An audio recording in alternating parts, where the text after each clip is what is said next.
My family shut me out after my sister lied. I was homeless while they lived easy off my inheritance. Now they're facing foreclosure and want me to be the bigger person. I just smiled and said, funny. I wasn't family when I slept in my car. My family didn't just disown me, they tried to erase me. It started the day my sister's jealousy cost me everything, leaving me fighting for a legacy I never knew was mine. That day felt like any other, the air thick with the unspoken tensions that always lingered around my sister. But beneath the surface, a storm was brewing, one that would tear through our family and leave me utterly alone. I'm Leo, 27. Just 2 years ago, I had a roof over my head, a modest savings, and the kind of blind trust in my relatives only someone untested could hold.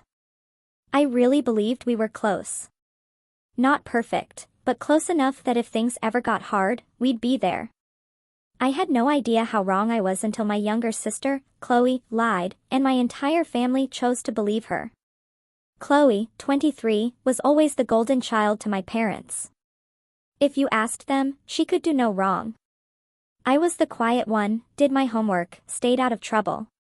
Chloe, though, was loud, dramatic, always in some mess, yet always the victim. Her car crash? The mechanic's fault. Failed a class? Teacher was out to get her. Borrowed money and never paid it back? She's just struggling, Leo. Don't be so cold. I can't count the times my parents bent over backward for her, while I was told to toughen up. I resented it, but told myself that was just how families worked. Some people needed more help. So, I kept my head down, paid my way through college, and got a decent software job. I wasn't rich, but I was stable, independent, and proud of it. Then, my grandfather passed away. He was the only one in the family who truly saw me. He'd ask questions, remember things, actually listen. When my parents said no to coding camp, Grandpa took money from his pension. My first internship? He was the only one there for a celebratory lunch. So, when he died, I was heartbroken, but also felt a strange peace, knowing I'd made him proud. The funeral was somber. My parents didn't cry much, but Chloe put on a show, sobbing loud enough for the neighbors, clutching his photo like a soap opera star. I stood watching her, feeling something twist in my gut. I knew something was about to shift. I just didn't know how far. About a month later, my dad called a family meeting. Weird. We only gathered for celebrations. This felt different. When I arrived, Chloe was already there, a smug little smile playing on her lips, like she knew a secret. Mom looked anxious. Dad cleared his throat and handed me a manila folder. This is Grandpa's will, he said. You should read it. I flipped it open, skimming, and my eyes caught on one line that made me blink twice. To my grandson, Leo, I leave the house on Oakwood Drive in the sum of $8,000 in savings, to be used at his discretion. Grandpa's house? The savings? I had no idea. My parents sat in silence, waiting. I didn't expect this, I said, carefully. I didn't know he'd done this. Mom sighed, her tone clipped. We didn't either. We assumed everything would be split. I nodded slowly. Well, I'll make sure to take care of it. Maybe rent it out or, you don't deserve it. Chloe snapped, no build-up, no pretense. I turned to her, startled. Excuse me? She crossed her arms. You manipulated Grandpa. You visited him more, made him think you were the only one who cared, so he'd give you everything. My jaw tightened. I visited him because I loved him, Chloe. You were too busy getting high with your boyfriend or crashing his car. That's not true, she shot back. He was sick and confused. He probably didn't even know what he was signing. That's when my dad chimed in, catching me completely off guard. Chloe says she saw you pressuring him to change his will last year. She told us right after the funeral, but we didn't want to say anything until we had the paperwork. My stomach dropped. What? That's a lie. I never. Are you serious right now? My mom looked away. We just want to get to the truth, Leo. If you coerced him. I didn't. I said, louder now. This is insane. You think I tricked a dying man into leaving me a house? You were always jealous of Chloe, Dad muttered, like that explained everything. Maybe this was your way of getting back at us. That was the moment something cracked inside me. Not just from their words, but because I knew they meant it. They weren't speculating. They'd already made up their minds. My sister lied, and my parents, the people who raised me, believed her without even asking me. Over the next few weeks, everything spiraled. My parents started talking legal advice, revisiting the will, trying to argue Grandpa was mentally unfit. Chloe posted vague social media updates, some people will do anything for money, and family isn't always blood. Her friends jumped to her defense. I lost sleep. I lost weight. I started second-guessing every memory with my grandfather, wondering if I'd done something wrong. The worst part? I tried to talk to them. I offered to split the money, even told them they could have the house. I just wanted his old tools and photo albums. But that only made things worse. Chloe spun it into more proof I felt guilty. My dad called me manipulative. My mom said, it's too late to fix things with bribes, Leo. I was cut off. Emotionally, financially, completely. My parents told me they didn't want to see me until I told the truth. I told them I already had. They said, then I guess this is goodbye. And just like that, I was out. But it got worse. So much worse. The first month after my family iced me out was surreal. It was like getting excommunicated from a cult I didn't realize I was in. Suddenly, no dinner invitations. Group chats disappeared. My Aunt Carol stopped liking my posts. Even Cousin Alex, who I'd tutored in algebra, left my messages on read. It wasn't just cold shoulders. It was calculated, like I was a virus they were quarantining. Chloe's lie spread like wildfire, and no one bothered to check the truth because her story was easier when I was the villain. I kept thinking they'd come around, realize how absurd it was. Maybe they'd see Chloe's Instagram story of her partying 3 nights a week and wonder how that lined up with her victim sob story. But no. My parents doubled down, looking into lawyers to challenge Grandpa's will. Every few days, I'd get a vague, threatening text from my dad, we can do this the easy way or the hard way, or, if you had any honor, you'd do the right thing. At first, I ignored them.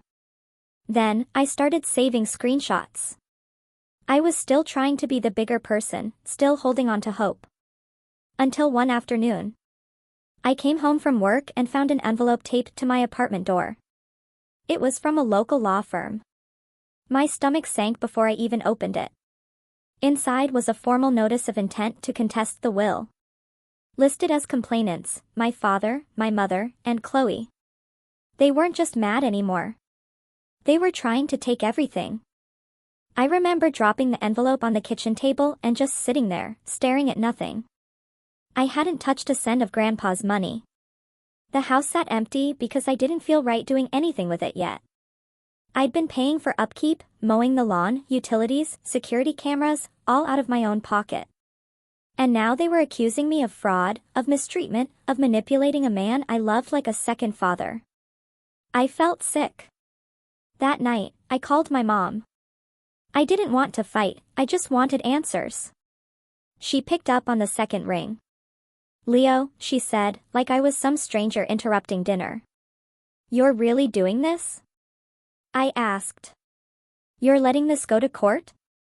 There was a pause, then flatly, we need to correct an injustice. I almost laughed. You think I'm the injustice? You took advantage of your grandfather, she said quietly. He was confused. Sick. Chloe saw you pressuring him to sign that paper. That never happened. I snapped. She made that up. You're tearing this family apart over a lie. Another pause. Sometimes, she said, people do things when they're desperate. I was stunned. Not by her words, but by how calm she was. Like none of this mattered. Like she could throw me into the fire without blinking. And then she said something I'll never forget. Chloe's had a harder life than you, Leo. She's always struggled. You've always been fine. You'll land on your feet. That was it. That was the explanation. I could endure it, so I should. I hung up without another word. The legal fees piled up quickly. I met with David, an estate attorney, who reviewed everything and assured me the will was solid. They don't have a case unless they can prove coercion, he said.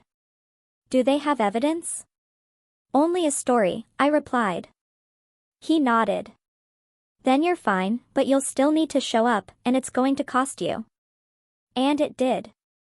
Thousands just to defend what was legally mine. I started budgeting hard, cutting every non-essential expense, pausing savings, even taking on freelance gigs to stay afloat. Meanwhile, Chloe's narrative was gaining traction. She told people I was hoarding the inheritance, that I'd stolen her future. One day, an old college friend told me she'd posted a TikTok crying about how her brother robbed her blind after their grandfather died and left her with nothing. Comments were full of, "He's disgusting," and "I hope she sues him into the ground." She'd turned our grief into content. But the worst came a few weeks later. I was unloading groceries when my property manager called. "Hey, Leo," he said, weirdly formal. "We've had some concerns raised. Someone left an anonymous tip you're running some kind of inheritance scam." My heart dropped. What? Yeah. I know it sounds crazy, but someone's been posting flyers around the complex. Said you forged a will and kicked your sister out of her share. That's not true. That's absolutely false. I figured, he said quickly. I told the board it was probably someone with a grudge, but we still had to flag it. I walked outside and found a flyer taped to the mailbox cluster. Big block letters, "Beware, inheritance thief in Unit 3C. Beneath it, a grainy photo of me from LinkedIn. I stood there for a long time, paper in hand, cars driving by like nothing was wrong. And for the first time in months, I felt something snap. It wasn't just the lie. It was the campaign. The quiet war my sister had waged against me, behind closed doors and through whispers, until my name was dirt and my own neighbors gave me side-eye. That was the moment I realized this wasn't about the house or the money. Chloe didn't just want what Grandpa gave me. She wanted to ruin me for having it. I tried to file a report, but the flyers were unsigned, no camera footage. You can pursue a civil defamation suit, an officer told me, but it's hard to prove unless you have direct evidence she was behind it. I didn't. Not yet. Still, I couldn't stay there. Every trip to the mailbox felt like a walk of shame. Neighbors whispered. A few stopped holding the elevator. One guy in the laundry room joked I was the next Anna Delvey. I knew Chloe had done this. She always did just enough to stay one step away from consequence. I wasn't about to let her win. So, I packed my essentials and moved into the Oakwood house. Grandpa's house. My house. It was quieter there, older, with creaky floors and faded curtains, but it felt like a sanctuary. I dusted off his old recliner, pulled out photo albums, and sat in the living room for hours, just breathing. For the first time in months, I felt like I could hear myself think. But the peace didn't last. 3 days later, I got a notice from the county. Someone had reported the house as abandoned and potentially unsafe. An inspection was scheduled. If it failed, it could be flagged for violation fines. I was livid. The lawn was trimmed, mail collected, everything in order. But someone wanted to make it look like I was neglecting it. I didn't even need to guess who. That same day, I got a text from my dad. No greeting, just a screenshot of a Zillow listing for Grandpa's house from 2 years ago, with the text, "You're not even using it. Just give it to someone who will." I stared at the message for a full minute, then typed back, "You mean Chloe?" His reply came instantly, "She deserves it more than you." No context, no apology. I should have been used to it, but that one hurt in a different way. It wasn't just that they chose her, it was how little they thought I mattered, how disposable I'd become in their eyes. The legal case dragged on. Chloe's lawyer tried to subpoena my financial records, arguing my behavior showed intent to manipulate Grandpa. My lawyer, David, shut it down fast, but the damage was done. My name kept getting dragged. Court date after court date postponed. Months passed. Then my contract job ended. The company downsized, and I was one of the first to go. With most of my savings eaten by legal fees, I had nothing left. No income, no support, no backup plan. I sold my furniture, canceled subscriptions, and finally let go of the apartment I hadn't lived in anyway. But the utilities on Grandpa's house were overdue, and I couldn't afford to fix the broken furnace. I started sleeping in my car when the nights got too cold. Just until my next gig, just until something turned around. I told myself I wasn't homeless. Not really. Just in transition. That's what I kept telling myself. Meanwhile, Chloe was living in my parents' guest house rent-free, driving a newer car, taking selfies at brunch with captions like, "Hard work pays off," and "Surround yourself with real ones." The real kicker? She was planning a trip to Costa Rica to decompress from all the family drama. The only reason I knew that was because she posted a TikTok from the airport, dancing. That was the moment I stopped trying to fix things. That was the moment I started planning something else. For the first time, I didn't have a permanent address. I rotated between Grandpa's old Ford Escape and a friend's basement couch when I could. I didn't tell many people. The ones who noticed my sudden quiet on social media probably assumed I was laying low during the legal drama. In reality, I was living off instant noodles and coffee refills from a gas station with Wi-Fi. Every night, I'd scroll job boards until my eyes hurt. Most offers were too competitive or underpaid. The ones that fit? They ghosted me after one interview. At first, I kept thinking, this is temporary. Something will break soon. But weeks turned into months, and rock bottom stopped feeling like a place I was visiting. It felt like my new zip code. I kept waiting for my parents to reach out, for someone, anyone from my family, to check on me, ask if I was eating, if I needed anything. But silence has a weight to it.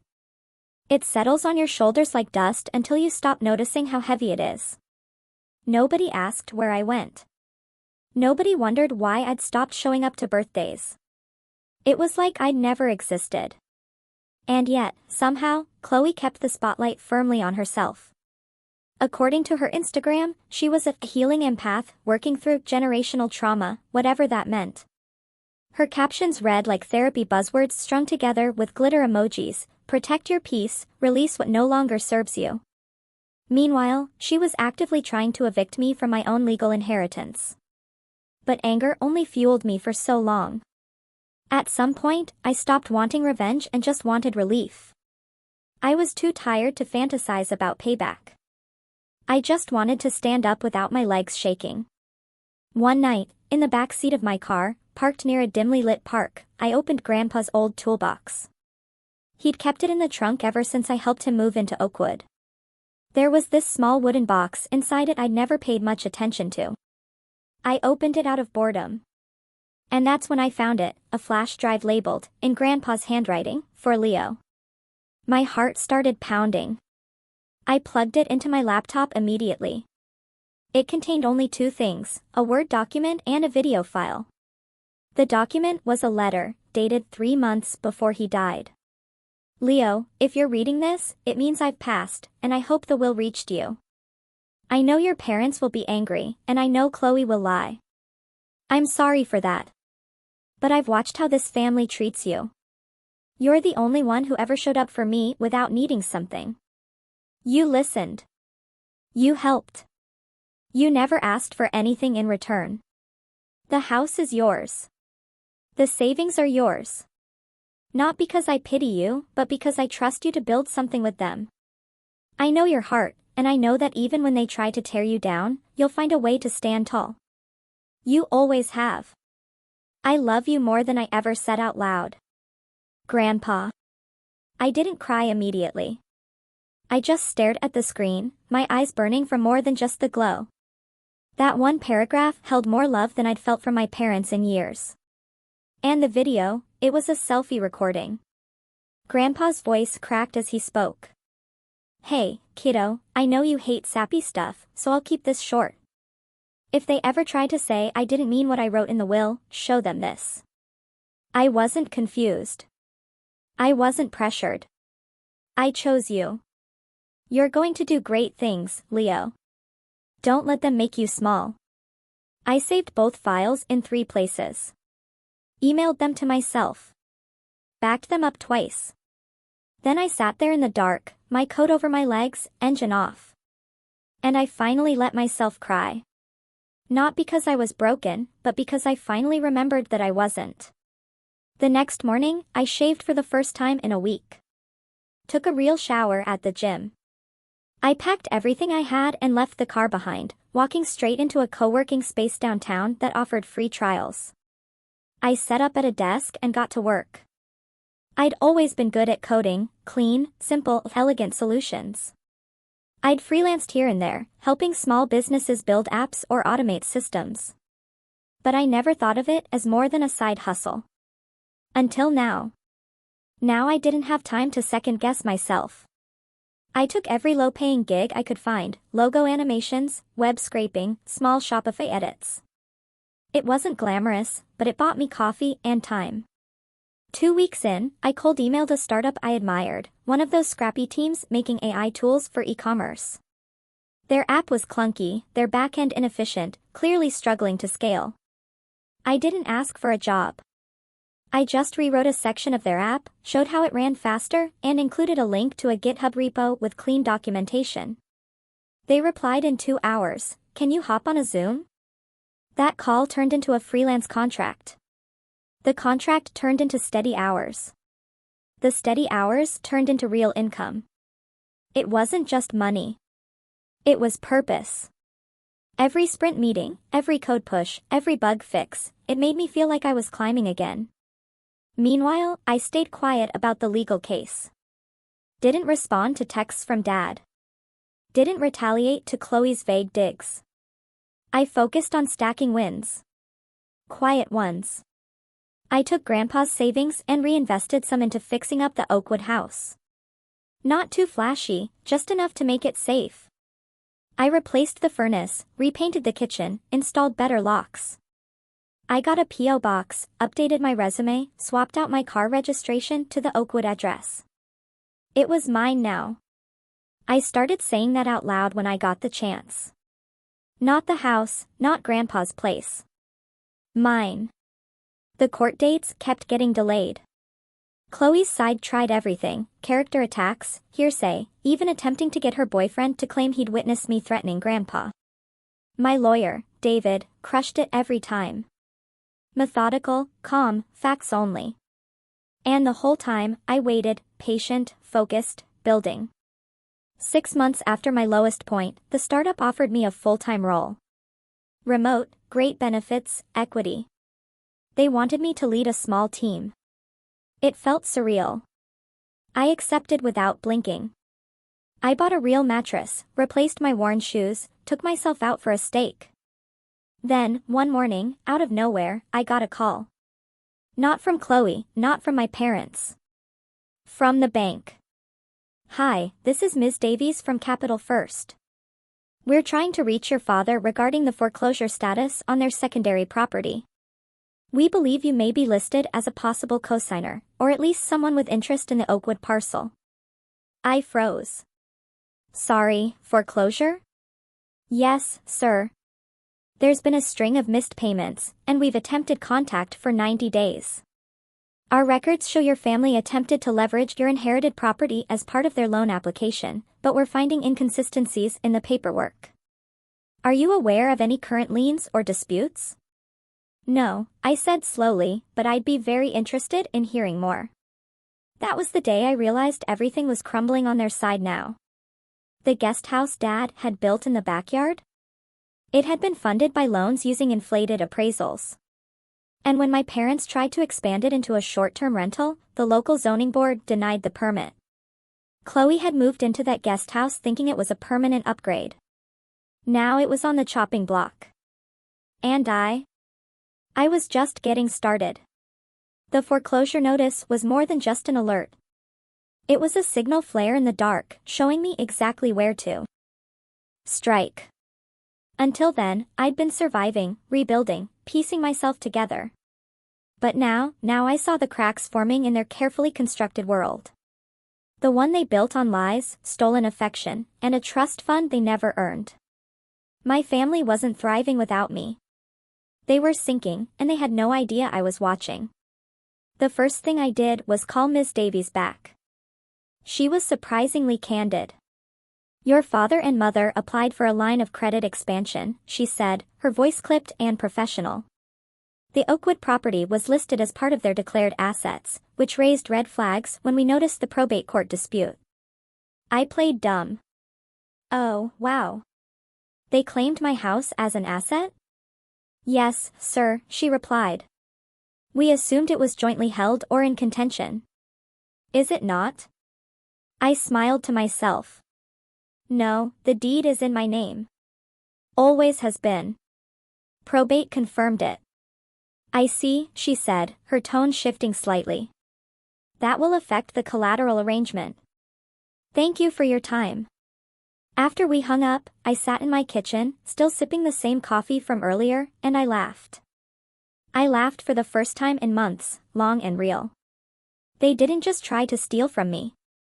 They counted on me staying silent. They thought I'd fold, sell, settle. Instead, I'd built a life in the ashes they left me.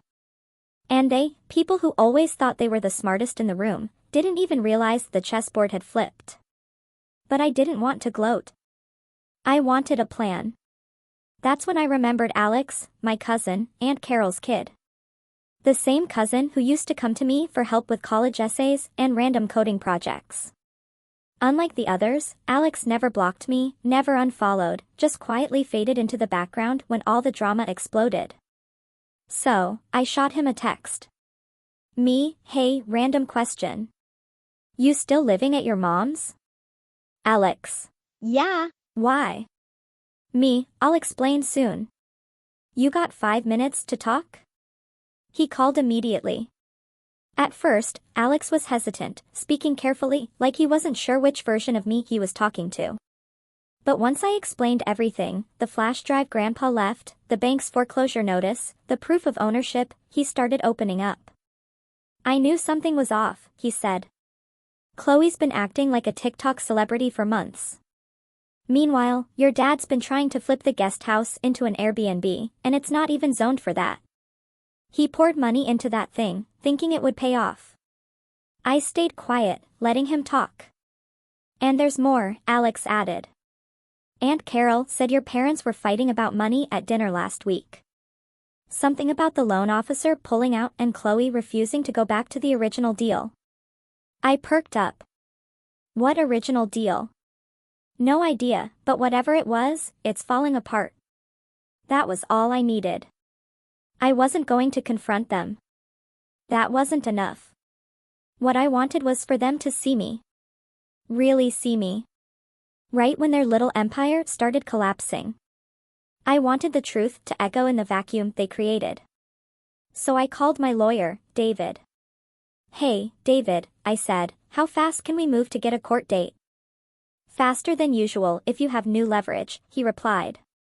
"You got something?" "I've got a flash drive, a video confession, and confirmation that the opposing party fraudulently listed a property in my name as loan collateral." He whistled. "Well, that'll do it." Within a week, he'd filed a motion to expedite.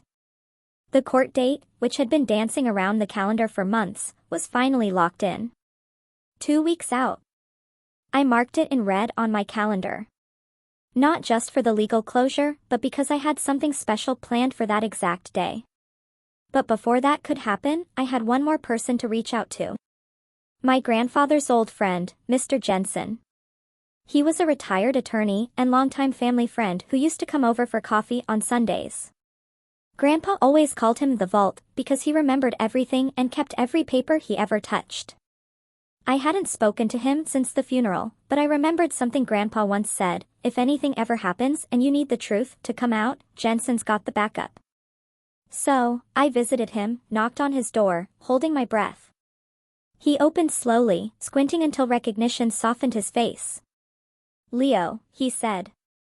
"You look just like your grandfather when he was angry but pretending not to be." I couldn't help but smile. "I need your help." We sat in his study, surrounded by bookshelves that smelled like old paper and strong coffee. I explained everything, showed him the documents, the flash drive, the emails from the bank. Mr. Jensen nodded slowly, then left the room.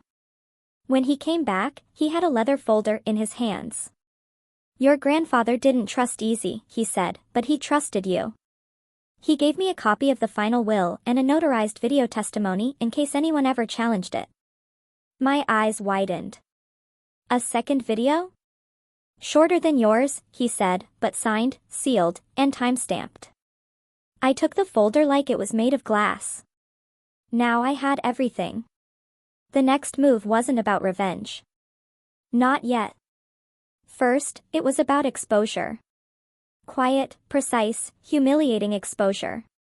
So, I printed copies of the will, the bank's loan documents, screenshots of Chloe's public lies. I built a digital presentation with timestamps, receipts, and a clear narrative. Here is the truth. And here is how they tried to bury it. I didn't send it to my parents. I didn't send it to Chloe. I sent it to Aunt Carol, to Uncle Reggie, to Mark, my dad's former business partner, the one who was always annoyed by Chloe's freeloading. I sent it to every extended family member who had watched from the sidelines, swallowing Chloe's story with a spoonful of sympathy. No message, no explanation, just a simple subject line, "For your information." And then I waited. The texts started coming in within the hour. "Uncle Reggie, what is this?" "Aunt Carol, Leo, did they really try to forge a loan with your house?" "Mark, I knew something was off with that girl." "You good, kid?"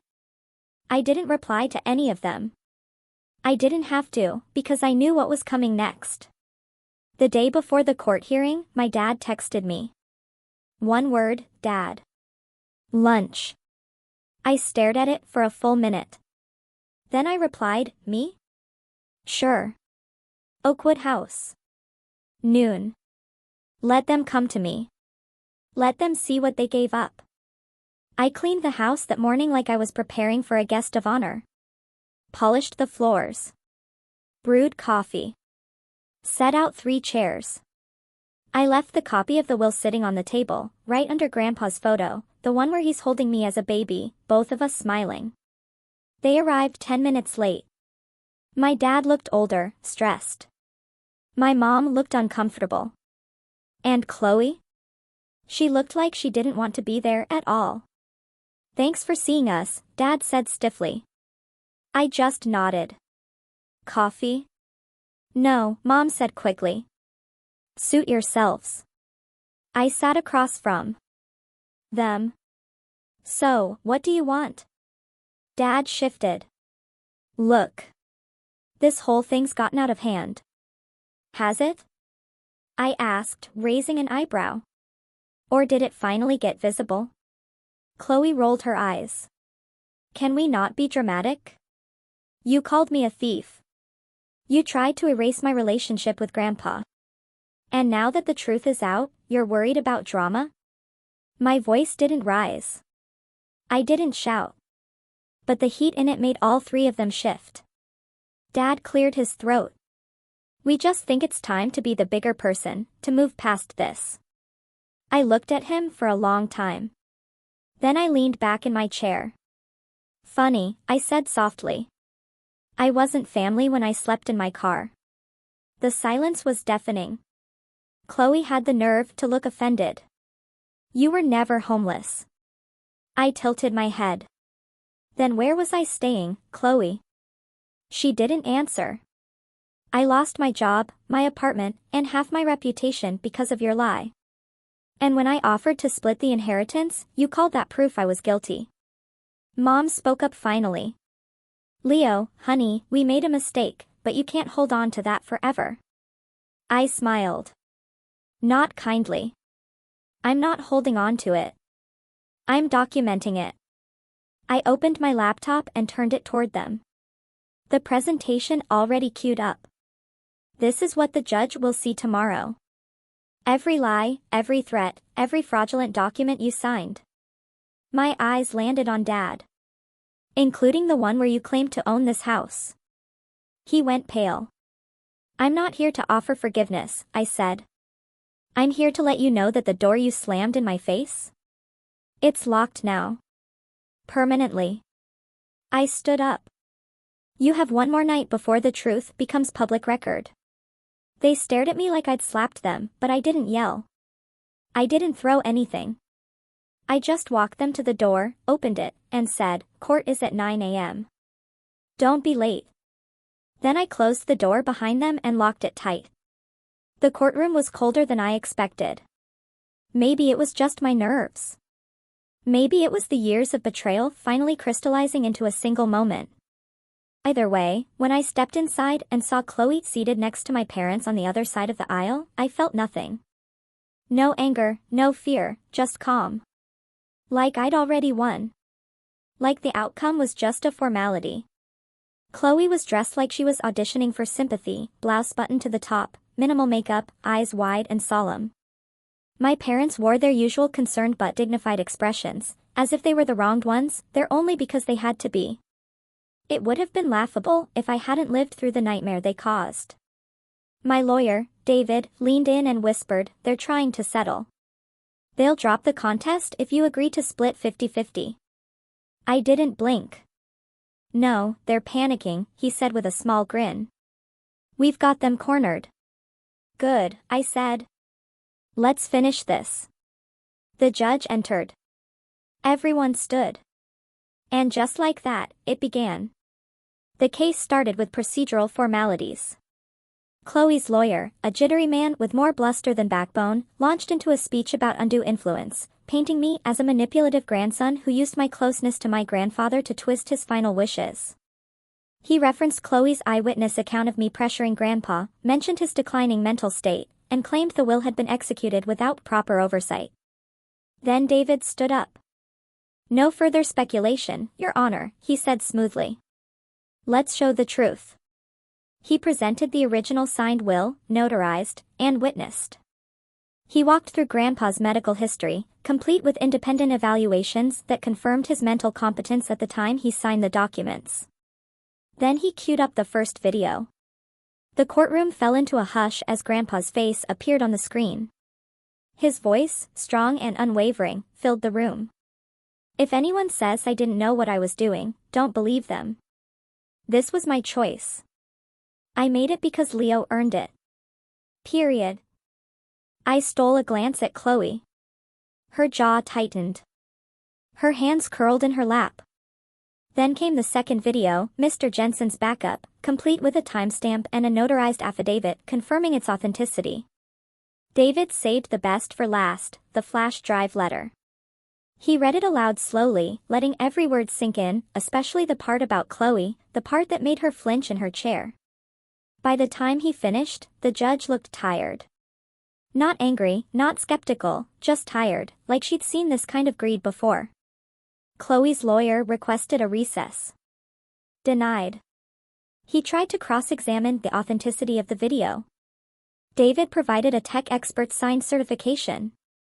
My parents sat like statues, offering no support for their daughter. For once, they had nothing to say. No defense, no spin. After a final review of the evidence, the judge adjusted her glasses, looked straight at Chloe's side of the courtroom, and said, "This case is not only without merit. It is deeply disturbing. I find no evidence of coercion, manipulation, or mental incompetence. On the contrary, the decedent's intent is crystal clear." She turned to me. "Mr. Hale, the court affirms your sole inheritance of the Oakwood property and attached assets. Furthermore, you are entitled to pursue reimbursement for legal fees and damages related to defamation, should you choose to file separately." Then she looked back at Chloe and my parents.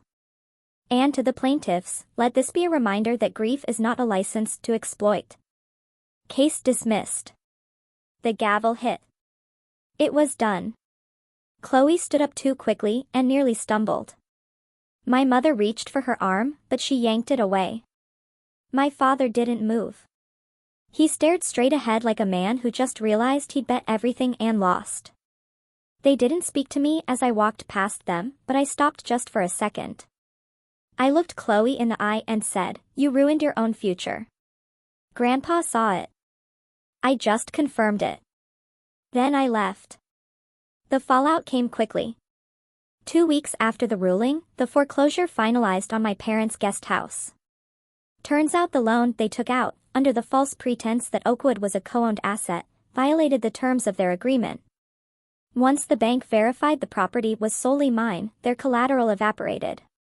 Without it, the loan defaulted fast. I didn't even have to lift a finger. Just let the system do its thing. The guest house was seized. The renovations they sank tens of thousands into? Wasted.